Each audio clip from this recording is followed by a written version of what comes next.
Almighty God, and let me thank my coach, Coach Dave Adams. Let me thank the captain, Edward Muti, and the Happy Bunch.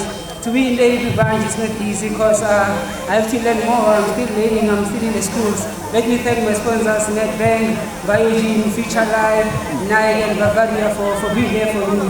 It was tough preparation the past 4 months, and it was not easy. I have to maintain it because I'm in the class of the gold medalist of the Congress, but I believe my time will come. Let me get to your question.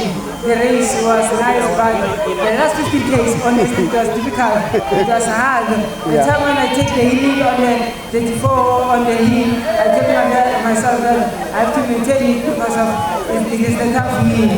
Let me thank the Tshwane Alpha North for organizing this race. It's not easy, but I have to maintain it. But I was a little disappointed because of in my hometown, because they was organizing the race, but through the challenges they couldn't maintain it. But I was privileged to come here to run in the Tshwane Alpha, and thank you for the support that they give me.